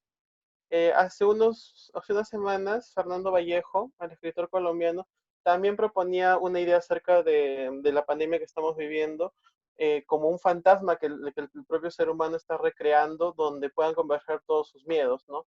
Y hemos señalado de echar la culpa a alguien por imprudente, ahora desde el ámbito de lo sexual, como alguna vez fue lo del VIH. ¿Tú crees que esta fascinación con el fantasma que puede tener el común denominador de las personas sea un rasgo que se puede extrapolar en la literatura, ¿no? Por ejemplo, ¿sería posible una reescritura de la pandemia en la actualidad, tal como tú lo hiciste de alguna manera sin mencionar el nombre, claro, ¿no? Del VIH, el Salón de Belleza? ¿El fantasma va a seguir por el resto de la eternidad como un tópico importante en la literatura? Sí, bueno, más que un fantasma más que fascinación, es un miedo, ¿no? Es un miedo constante, ¿no? O sea, es la presencia evidente siempre del miedo, un miedo a algo, ¿no? Que parece que es una constante, ¿no? Que puede ser por las guerras, por la situación de violencia, porque el miedo que se tenía en Perú con los coches bomba y todo, en Lima, ¿no? Eran espantosos, ¿no? Casi como ahora, que la gente no salía a la calle, pero era porque le podía caer un coche bomba o podían poner una bomba en el cine que estaba viendo cualquier película, ¿no? Entonces, sí es una constante, o sea, no es una fascinación, sino es como una necesidad, ¿no? Es como una necesidad que el hombre que se necesita, ¿no? Como para mantener cierto orden o cierta lógica dentro de la sociedad, ¿no? Siempre hay que echarle la culpa a alguien, ¿no? Siempre el otro tiene que pagar los platos rotos, ¿no? Bueno, hay que ver a Trump, ¿no? El discurso de Trump, ¿no? Trump nunca se equivoca, ¿no? Él echa la culpa, echa la culpa, echa la culpa, echa la culpa, ¿no? Él ahora le está echando la culpa a este doctor, ¿no? Que fue el que advirtió, ¿no? Lo que iba a suceder si no se tomaban medidas contra el COVID, ¿no? Ahora resulta que Trump se encargó de que él sea el culpable, ¿no? Que es también este ataque, ¿no? Político que se da que está pasando pues actualmente, ¿no? A un virus, ¿no? En la cual pues se cree que los presidentes o los ministros, no sé, pues o los que se ponen en primera fila o los que dan esperanzas, etcétera, ellos no son los dueños de ese virus, ¿no? O sea, es un virus que trasciende lo que ellos están haciendo, ¿no? Entonces sí es obvio y es evidente que en Latinoamérica los sistemas de salud han sido saqueados o no han sido atendidos como es debido. Es obvio que va a haber una cantidad muy grande de muertos y entonces yo me parece lo más honesto es decir que va a haber una cantidad de muertos, pero no es mi culpa, pues. O sea, porque yo no sé por qué de alguna manera quieren surgir héroes a cada momento, ¿no? O sea, el presidente quiere ser el héroe, ¿no? Entonces, por eso trata de maquillar, poner, mezclar, hacer lo imposible, ¿no? De algo que va a suceder, ¿no? Entonces, no sé. Sí, sí, ese fantasma, sí, es fundamental, ¿no? Yo creo que es fundamental, sí. Pero también existe, ¿no? Es concreto, ¿no? O sea, o no sé, o sea, si ustedes pueden ir a Miraflores y ver si en esta clínica han dejado morir a una persona afuera. O sea, y el año pasado no había gente muriéndose en la calle, ¿me explico? Entonces sí hay algo de real, ¿no? Tampoco es un fantasma visto desde la nada. Hay cosas también que me llaman la atención. Por ejemplo, que por qué en todos los países se rehúsan a dar la cifra de la cantidad de gente que muere normalmente todos los años, ¿no? No sé, yo estoy tratando de buscar cuál es la cifra normal de la gente que muere. ¿Cuánta gente se muere cada año, ¿no? En Perú, por ejemplo, ¿no? Igual se deben morir, no sé, 100.000 personas, 50.000, no sé cuántas personas se mueren por distintas causas, ¿no?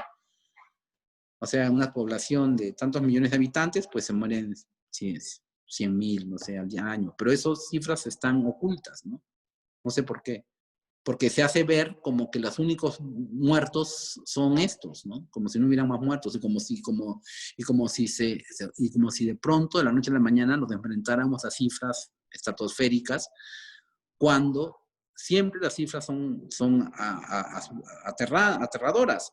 Lo que pasa es que no las vemos, ¿no? Porque cada quien tendrá sus propios muertos, ¿no? Entonces sí, y habrá temporadas que digan, bueno, o sea, que este año fue malo porque se murieron 3 personas que conocía, 4, no sé, 1, en un año nadie.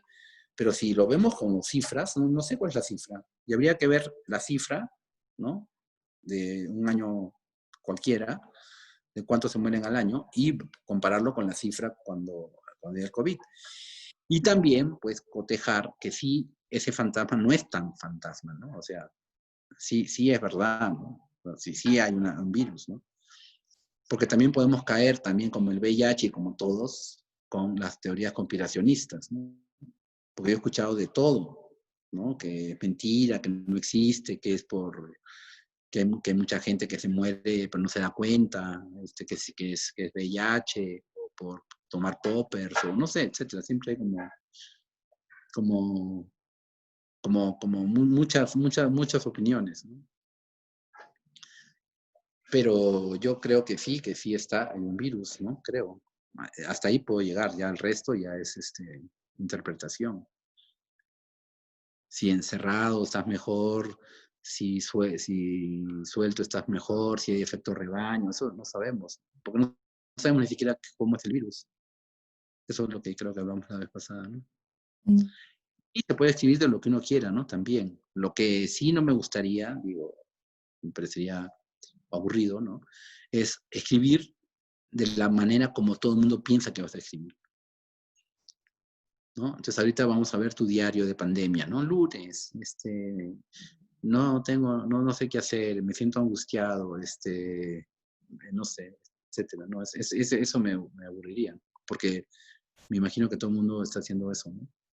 Entonces, ¿cómo pasar esta temporada y cómo crear una alegoría y cómo crear como dijo aquí la maestra, ¿no? Cómo crear una alegoría para hablar de eso y no hablar de eso, ¿no? Que es un poco, de alguna manera, si pasamos al otro libro, de la Escuela del Dolor Humano de Sichuan, ¿no? Cuyo título, pues sí, remite, ¿no? A Bertolt Brecht, ¿no? Al alma buena de Sichuan, a ese teatro, ¿no? Popular, ese teatro masivo, ese teatro que de alguna manera toma cosas del teatro griego, ¿no? De la catarsis colectiva, ¿no? Del ágora, de buscar la catarsis, de que la gente hable de sus problemas de manera directa, etcétera, ¿no? O sea, para crear ¿cómo se llama? Ese equilibrio social, ¿no? Que necesitamos, por lo cual hay la fiesta, por lo cual existe el carnaval, por lo cual existe la fiesta de la cosecha, por lo cual existe el Día de la Madre, o sea, porque se necesitan esas fiestas como para quebrar, sobre todo el carnaval, ¿no? Si no hay carnaval, ¿no? En la cual todos los roles se cambian, ¿no? Y la gente cae en esa especie de catarsis colectiva, pues es necesario para poder continuar con la vida, ¿no? Todo lo que aparentemente ocurre en China, pues todo es en Perú, ¿no? Son todos mitos andinos, ¿no? Es un poco que yo, como no quise hablar de la zona andina, y aparte yo no tengo tanta experiencia con la zona andina, que me parece maravillosa, pero no de allí, entonces fue inventar esto del teatrillo étnico de Sichuan, no sé si han visto, ¿no? Que se empieza el libro, ¿no? Hablando de la teorización y todo, pero en realidad todo eso es una ficción, todo eso es mentira, porque lo que yo quería era hablar del mundo andino, ¿no? Y de los mitos del mundo andino, que algunos retazos logré encontrar. Sí fui a ese cementerio en Ollantaytambo, que no dejan pasar a nadie que no tenga un deudo dentro, donde cada año desentierran a los muertos, ¿no? Por ejemplo. Y llegar a ciudades incas, ¿no? Porque atrás de Ollantaytambo, ahorita ya no sé, estoy hablando también de hace 20, 25, 30 años, no sé. Ahora ya, la última vez que fui es una cosa totalmente turística, ¿no? Pero en esa época todavía no era tan turística y había una parte de la ciudad, en otra ciudad muy cercana, que era totalmente inca, ¿no? Que era uno de los que las construcciones eran incas, ¿no? La arquitectura, etcétera, la distribución. No era mestiza, ¿no? Porque es lo que yo siempre insisto, ¿no? En que a diferencia de México, México es mucho más mestizo que Perú, ¿no? México sí logró un mestizaje después de la revolución y se creó como una especie de ciudadanía mexicana, por decirlo de alguna manera, ¿no? Con el charro, con el mariachi, con el cine de oro mexicano, etcétera, ¿no? Se crearon como una serie de símbolos que de alguna forma englobaban un todo, ¿no? Pero en Perú no. En Perú sigue habiendo esa división, ¿no? Entonces, en ese pueblo muy inca, ¿no? O sea, casi sí, que donde casi no había una hibridación, todavía se sacan, en estas casas hay lugares, hay un lugar donde se guardan las calaveras de las familias, como árbol genealógico, tal cual, pero en lugar de hacerlo simbólico, lo hacen real. Entonces van todos los años al cementerio, les entierran a los muertos y ven hasta que ya la calavera esté blanca, ¿no? Sin carne, y ya se la llevan a su casa porque se les buena suerte y aparte tienen ahí a toda la familia en sus propias casas. Y aquí en México, pues me encontré que hay una variable, ¿no? Una variable ya sintetizada, que me parece más absurda que la otra, ¿no? Que es el famoso Día de Muertos, ¿no? Que el pan de muertos, etcétera, que se le hace el altar de muertos todos los años al difunto, ¿no? Donde se le pone todas las cosas que le gustaba en vida, ¿no? El plato preferido, la bebida preferida, el libro preferido, etcétera, porque supuestamente esa noche va a venir el alma, ¿no? Y va a disfrutar y va a comerse todas las cosas que se le han dejado en ofrenda, ¿no? Y se le ponen fotos, o fotos de la gente querida, etcétera, ¿no? Porque esa noche regresa a la vida. Entonces yo creo que esa es una adaptación híbrida, ¿no? Mestiza de esta otra, ¿no? Precolombina, que yo siento que también se practicaba en México, tanto en México como en Perú, ¿no? De honrar a los muertos desde una manera física, real, ¿no? No desde manera simbólica como impuso la religión cristiana. Católica, pero sí. Bueno, sí, el fantasma. Sí, sí hay fantasmas. Mario, aprovecho presentarte a los chicos, ¿no? Ellos son estudiantes de literatura de la Universidad Nacional Federico Villarreal. Son de diferentes ciclos, ¿no? Camila, Karina, por ejemplo, son bueno, este año pasan a tercero, ¿no? Natanel, Eric y Olenka son ya más bien ya del último ciclo, ¿no? De los dos últimos ciclos. Y Daniela también ya pasa, ¿no? A cuarto, me parece, ¿no? Cuarto año también, ¿no? Entonces, ellos también son lectores, ¿no? De tu obra. Y bueno, y esta idea ya de acercarse a tu obra ya comienza con conversaciones con Nat, ¿no? Por ejemplo, con Eri, con Daniela, donde hicimos, en la misma universidad hicimos una pequeña celebración, un pequeño homenaje por los 20 años, ¿no? Del Salón de Belleza el año pasado. Entonces, ¿Qué hicieron? fue una especie de conversatorio, ¿no? Una mesa hicimos y hablamos de Salón de Belleza. Ay, qué bueno, me hubiera gustado estar, pero bueno. Sí, pero esas fechas era bien difícil, ¿no? Creo que fines ¿Qué fecha fue? de noviembre, creo que fue Daniela, ¿no? Sí, más o menos, Pues del sí, año pasado. ya estaba con 1000 viajes. Sí, es que yo fui el año pasado a Lima en julio, ¿no? En julio, y a la Feria del Libro fui. No, sí, a la Feria del Libro de Lima y después regresé a la Feria del Libro de Cusco. Y ahora iba a ir a la Feria del Libro de Ica y a la de Lima también. O sea, iba a ir 2 veces. O sea, pero ya, no sé, esperemos hasta próximas noticias, ¿no? Sí. Bueno, pasando al siguiente texto que vamos a analizar o conversar, he hecho una pequeña opinión bueno, sabemos ya que La Escuela del Dolor Humano de Sichuan es un libro fragmentario. Cada uno de sus fragmentos posee una voz distinta que narra historias aparentemente distintas. Este hecho es mencionado en el primer apartado bajo el nombre de sospechosa totalidad. Este concepto significa para mí que es el lugar que Belatín, que el autor le da al lector, para acompañarlo en el proceso de creación. Es por ello que hay muchas cosas que decir y muchos enlaces que podemos hacer entre una historia y otra. En mi caso, uno de los posibles hilos conductores sería el dolor. Cuando leí el título del libro, antes siquiera de escuchar o leer alguna reseña sobre él, no pude evitar sentir cierta desesperanza. Juzgué por su título que el texto sería sombrío y triste. Por supuesto que estaba equivocada. Escuela del Dolor Humano de Sichuan no es algo solo sombrío, sino que también se puede tornar luminoso. Es tan apacible como caótico y, bueno, para mí es un libro multifacético, ¿no? Al terminar de leerlo me pregunté por qué me había determinado que el texto sería desesperanzador solamente por su título, ¿no? Y bueno, la respuesta es la palabra dolor, ¿no? Por la palabra dolor en el título. Me atrevo a decir que no soy la única que tiene ligado el concepto de dolor, ligado al concepto de tristeza, de desesperanza, de horror. Es como si al pensar al dolor se activasen estas otras tres palabras automáticamente. Y lo que me pasó al terminar el libro fue repensar, fue ver de otra manera al dolor, ¿no? Es lo que justamente pasa en las historias. El repensar la muerte, la belleza, la venganza, la vergüenza, la enfermedad, lo erótico y lo sensual.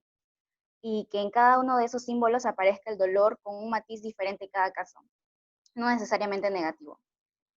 Por ejemplo, en una de las historias sobre el pedagogo, que, bueno, se habla de cómo una fotografía solo era capaz de captar el dolor en el preciso momento en el que se ejecutaba, retomando la idea de que el dolor es solo un instante y que si ese fuera ese el caso, su permanencia sería una serie de representaciones, ¿no? Es lo que dice una de las historias también.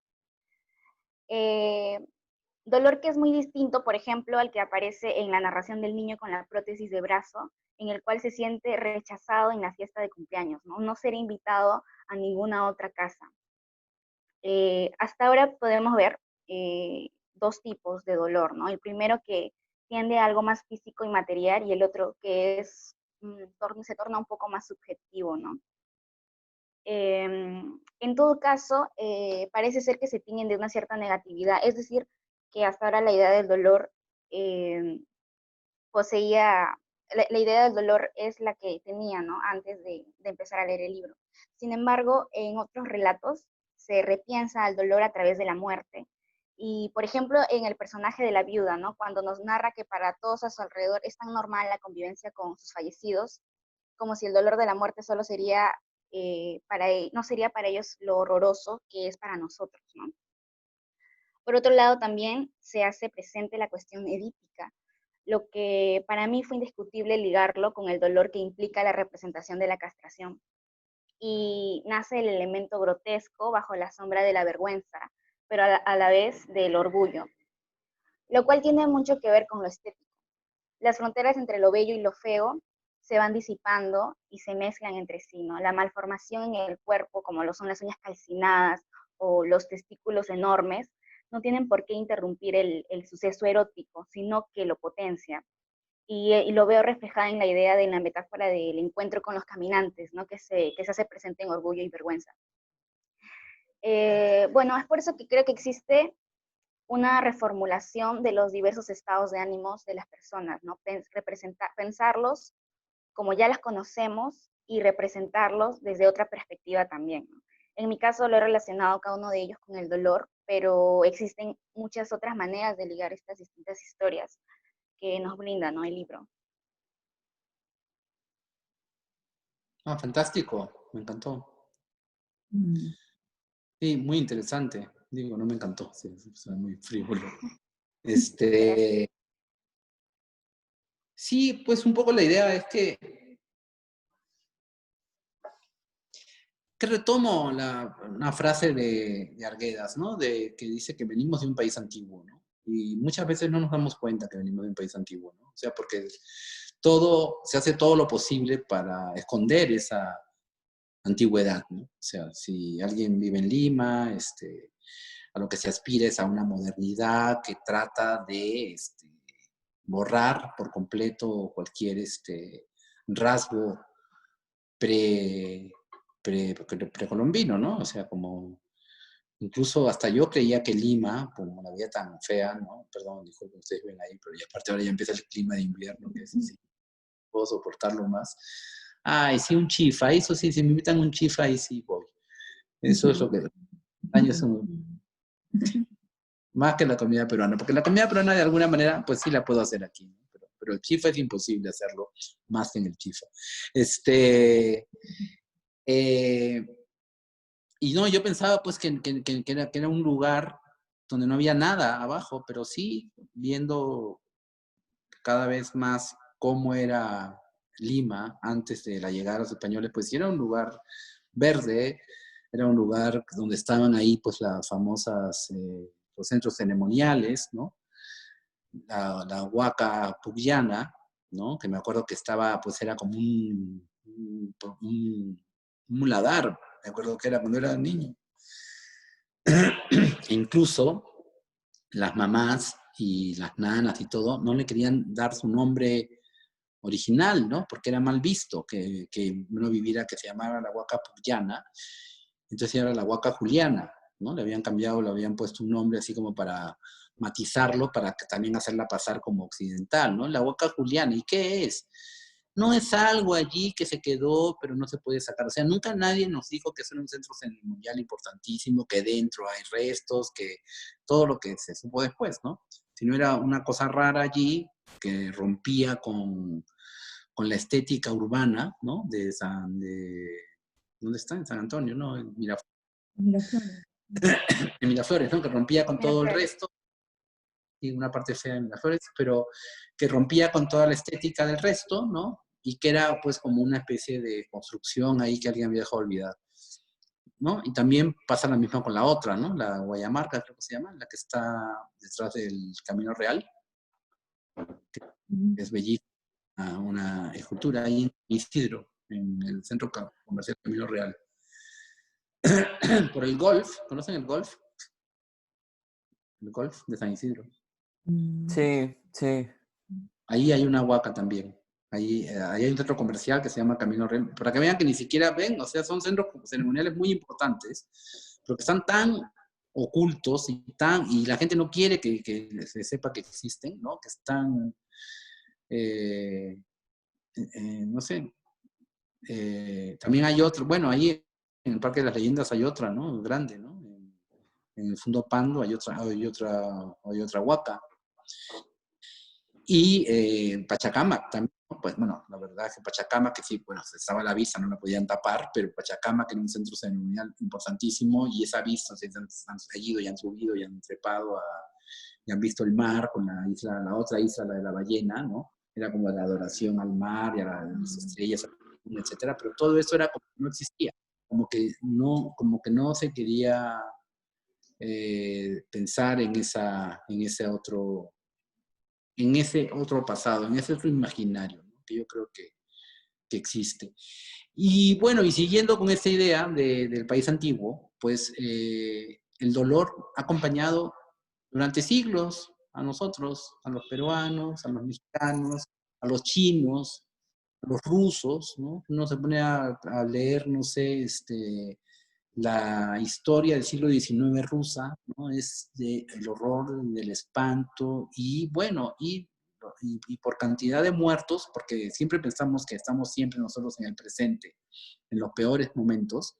No es cierto, porque si vemos por número nomás de muertos en la primera mitad, la primer cuarto de siglo, la primera mitad del siglo XX, la cantidad de asesinados fue de millones, de millones, de millones, de millones.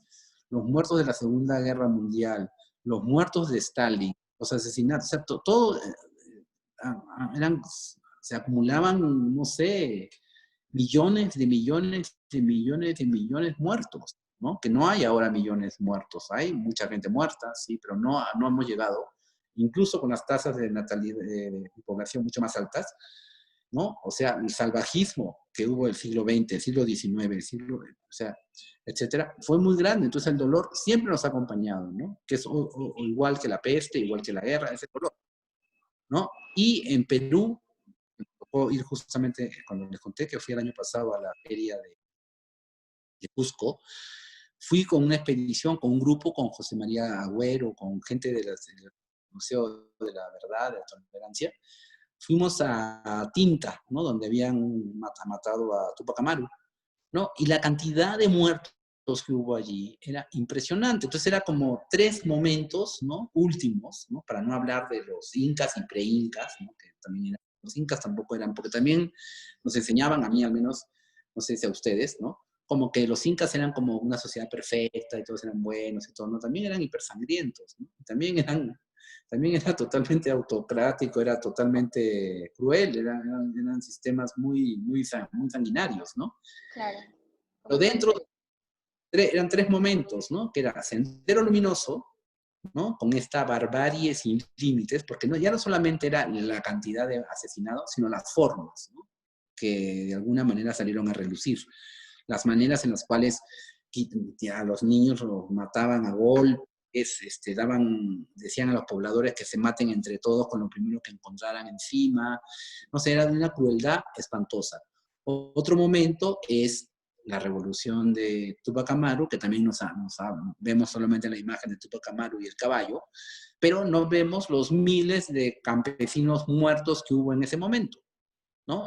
También fue un momento hiper sangriento de dolor, y el otro fue la llegada de los españoles, ¿no? Que también diezmaron a la población, ¿no? Los millones de pobladores que murieron en las primeras décadas, las primeras 2 décadas de la llegada de los españoles, fue espantosa. Entonces, basándome en eso, que somos un país antiguo y que el dolor nos ha acompañado siempre, ¿no? Entonces, juego, ¿no? Con esta idea de sacarle partido, ¿no? Ya que no vamos a poder evitarlo, saquémosle partido a este dolor, ¿no? Y hagamos este juego de catarsis, este juego de llevar las cosas al extremo, etc., ¿no? Entonces, por ahí va, ¿no? Era un poco la idea de por qué el dolor, ¿no? Y también, y entiendo, ¿no? Que al principio ese dolor, pues, causa rechazo, ¿no? Quiere pasar por él. Pero, pues, hay maneras distintas de abordarlo, ¿no? Creo yo que esta anécdota medio que no la tengo bien resuelta del entierro de la esposa de Miguel Gutiérrez, de alguna manera tiene eso, ¿no? Que es una situación horrorosa, de dolor, pero que de alguna forma se quiebra, ¿no? Con un humor que nadie sabe de dónde viene, negro, cruel, pero que de alguna manera hace que no sea lineal, ¿no? Que no haya ese llanto lineal, ¿no? Que es el que me desespera mucho.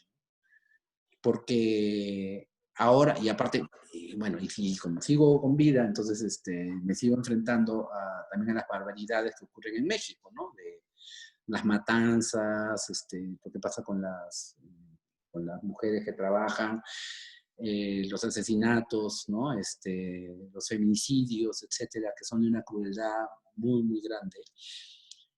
Y creo que fue lo que dije la vez pasada, algo que me parece que muy triste es que la gente llora también igual, ¿no? O sea, que se estandariza. Ese es para mí el punto, ¿no? Es buscar que sí hay dolor, que no se puede hacer nada contra este dolor, porque está por encima de nosotros, como no se puede hacer nada contra el virus, porque pues, está por encima de nosotros. O sí, o sea, pueden hacer cosas como las que estamos haciendo, de no salir a la calle, de tratar de ponerse, lavarse las manos, etcétera, pero más no podemos hacer, no podemos inventar una vacuna, ni podemos, no sé, o sea, hacemos lo que se puede hacer, ¿no? Entonces era como darle la vuelta, ¿no? Como en el salón de belleza, ¿no? Cuando dije, ¿no? Si la belleza corrompe a la muerte, no puede ser la muerte la que corrompe a la belleza, aquí también, ¿no? Si el dolor es horrible, qué horror, qué espanto, no, pues no podemos dar la vuelta y de alguna manera sacar cierto provecho, partido, nos va a servir para algo. No quiero decir que nos dé felicidad, pero sí sacar partido, sí que use, sí forma parte, pues, ¿no? Hacerlo formar parte, no como una excepción. Porque también tendemos a ver la muerte, el dolor, etcétera, como algo excepcional, ¿no? Ay, qué pena que se murió tu tío. Pues, ¿cómo que qué pena? O sea, se tiene que morir, porque es lo único que le iba a pasar a tu tío en la vida, yo sabía, era que se iba a morir. Es lo único certero, ¿no? No es qué mala suerte que se murió, o sea, no, tenía que morirse. O qué mala suerte que se enfermó. No, la enfermedad es parte nuestra. Entonces es como incorporar la muerte, el dolor, la enfermedad, etcétera, ¿no? Y a partir de eso, una vez que lo incorporemos, ver, o sea, como consuelo, como elemento de conjunción social, ¿no? Pienso mucho en las fiestas, ¿no? Cuando mueren en los Andes, ¿no?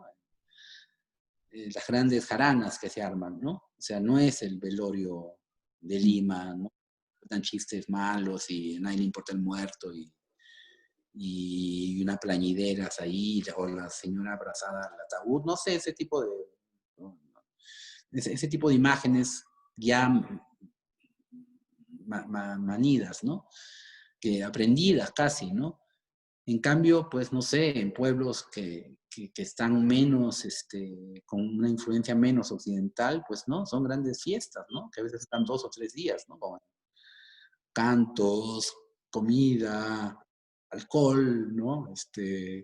Éxtasis, caer en inconsciencia, todo eso que aparentemente es malo, nos han dicho que es malo, ¿no? Esa moral que nos han impuesto el catolicismo, etcétera, pues no necesariamente, ¿no? O sea, es necesario, ¿no? No te emborraches, no te drogues, sí, drógate, digo, no te drogues al idiota, pues sí, no tiene ningún sentido, pero si es una cosa ritual y es algo que se necesita, ¿no? Para poder, sobre todo, sobrellevar ese dolor, ¿no? ¿No? Pues alguien que no sabe esto llega y ve que hay una gran fiesta y todo el mundo está borracho y todo el mundo está ya inconsciente de alcohol y de comida, etcétera, no sé. Y el muerto al lado diría, pues estos son unos profanos, ¿no? Y es todo lo contrario, ¿no? Es un homenaje realmente a la convivencia con algo que debemos aceptar como seres humanos. Quería retomar, o bueno, rescatar la anécdota que habías contado sobre la huaca pugliana, ¿no? Cambiando su nombre por huaca juliana. Y bueno, para retomar esta idea también de orgullo y vergüenza. Todos nos sentimos orgullosos de la cultura peruana, nos vendemos al mundo bajo la imagen de Machu Picchu, de que somos un país multirracial, pero nos avergüenza reconocer ser parte de este pasado precolombino, ¿no? Yo recuerdo que hace unos años, en el 2017 me parece, formé parte del censo que se hizo aquí en Lima, bueno, en todo el Perú, y había una pregunta que era, ¿cómo te defines, no? Y se abocaba a la raza. Si te sentías mestizo, indígena, español, blanco, afroamericano, ¿no? Y como encuestadora, me di cuenta que la mitad de las personas no sabía cómo se definía y la otra mitad se definía o española, blanca o mestiza, ¿no? Y esta opción del mestizaje como de todos modos cubriendo su parte andina, ¿no? Es por eso que me vino a la mente de nuevo, ¿no? La idea de orgullo y vergüenza. Sí, es algo que no se puede superar, ¿no? Es algo que necesita mucho tiempo. Hay cambios, ¿no? Y bueno, pues todo esto de la comida peruana y de todo ese show, ¿no? Pero eso es nuevo también, ¿no? Eso tiene 20 años, 30 años, ¿no? O sea, eso sucedió cuando la gente salió de Perú, porque en la época de Velasco, la gente casi no se movía de Perú, ¿no? O sea, porque había o sea, se creó una sociedad bastante primitiva, digo, no primitiva, ¿qué hablo? Básica, ¿no? No se podía importar absolutamente nada. Nada era importado, pero nada, ni un chicle, nada. Entonces se cerraron las puertas, se volvió un país autárquico. Para viajar, comprar un boleto de avión, no se podía tener dólares. O sea, había una serie de restricciones, no se podía, no sé, había restricciones muchísimas, ¿no? Y entonces la gente no viajaba mucho, ¿no? Era como que no habían grandes, fue después. Y entonces la gente comía la comida que comemos, ¿no? Los peruanos, ¿no? Y pero no sabíamos cómo se comía afuera. Y entonces cuando, en la época de Alan García, después con Belaúnde, ¿no? Que fue un gobierno también desastroso, no sé, etcétera, ya la gente se empezó a ir, ¿no? Y entonces cuando empezaron a llegar a Europa, etcétera, y veían cómo comían la gente afuera, recién reivindicaron, se dieron cuenta que la comida peruana, pues, por una serie de motivos, ¿no? Por las inmigraciones a lo largo del siglo XIX, XX, por la calidad de la tierra también, por tener todos los climas, ¿no? Por tener todas las tierras y por eso tener 300, no sé cuántas papas, que eso es cierto, ¿no? Se hace que una mezcla que es única, ¿no? Y aparte, y lo sientes, ¿no? Cuando yo voy a Lima, tomo un jugo de naranja o como algo, una verdura, una fruta, pues sí es mucho más intenso el sabor que si lo como en Europa o o aquí en México, etcétera, ¿no? Entonces, ahí fue que se descubrió y ahí se dieron cuenta que era una mina, ¿no? Un filo que se armó marca Perú, etcétera, pero eso es algo muy superfluo, ¿no? Y también hay algo que me parece muy curioso con respecto a lo que dices de esto del racismo. Es que casi siempre quien acusa de racismo es no la víctima. La víctima nunca acusa, sino alguien que habla en favor de la víctima. No sé si me explico. O sea, si la empleada doméstica no puede, cuando en Asia, me acuerdo, que las empleadas domésticas no se podían bañar en el mar. ¿Se acuerdan que tenían que Asia es el balneario ese del sur, ¿no? Que había creado un código civil, ¿no? Un código interno contra la ley, ¿no? Que decía que las empleadas domésticas no podían ir de a dos, tenían que estar con uniforme todo el tiempo, no se podían meter al agua, no se podían bañar, etcétera. Entonces, de pronto, quien se da cuenta no son las empleadas domésticas, sino son las chicas de familia, ¿no? Que dicen, qué barbaridad, hagan mis papás lo que están haciendo. Entonces, ellas les piden a sus empleadas domésticas los uniformes, los mandiles, y ellas se disfrazan de empleadas domésticas, y ellas son las que hacen la manifestación, ¿no? O sea, yo no he visto hasta ahora que las propias víctimas sean los que hacen la manifestación, sino los que hacen la manifestación siempre son representantes de, ¿no? Cuestión paternalista, seguro. Sí, una cosa paternalista de buena conciencia, ¿no? Yo fui al country club, estaba en el club, y ahí me di cuenta que había un baño para empleadas, que no es el mismo, uno para mujeres y uno para empleadas. Entonces, y esa mujer que tiene acceso a ese club es la que hace la denuncia, ¿no? La que da voz. Y la víctima, por decirlo de alguna manera, la persona que no... Y también ahí hay algo que es terrible, que es mucho más inteligente, por ejemplo, que con el racismo norteamericano, que hay una especie que está soterrado, que todo el mundo dice que no es racista, ¿no? Porque ahora preguntamos a todos y todo el mundo dice que no es racista, ¿no? Porque uno va no, yo no, ¿cómo? Si yo le digo cholito a mi novio, y le digo cholita a mi novia, y yo quiero a doña Teófila, la adoro como si fuera de la familia, ¿sí me explico? Hay toda una especie porque no hay lugares, como sí había en Estados Unidos, en el apartheid, ¿no? Donde dice, prohibido que se sienten los indios, prohibido que entren a este baño, ¿sí me explico? Salvo excepciones como esa de ese grupo. Entonces, eso hizo posible, al momento de haber esa prohibición tan radical, que hubiese la revuelta en Estados Unidos, ¿no? Con esta, ¿cómo se llama? La mujer que se sentó en el autobús. Porque en Perú no hay abiertamente en el autobús, dicen, los indios se sientan, o los que tengan rasgos indígenas se sientan a partir de la 104, de la fila 4, ¿no? Dicen, no hay eso, ¿no? Entonces, como no hay eso, se queda como en una cosa allí rara, ¿no? Y lo que tú dices, si habiendo sido miembro del censo, ¿no? Que nadie se considera que es indio, ¿no? Yo no, yo no soy el otro, ¿no? Y aparte es una pregunta muy cruel, ¿no? ¿Por qué hacían esa pregunta? ¿No? No lo sabemos. Te defines, ay, sí, yo soy árabe. Yo no, pues ¿cómo es? Y antes había más, ¿ah? Antes habían más razas, que ya las han quitado, creo, por decencia. Había injerto, había una que era injerto. ¿Saben ustedes que había injerto? Wow. No, pero suena terrorífico. La mezcla entre no y indígena. A ese se llamaba injerto.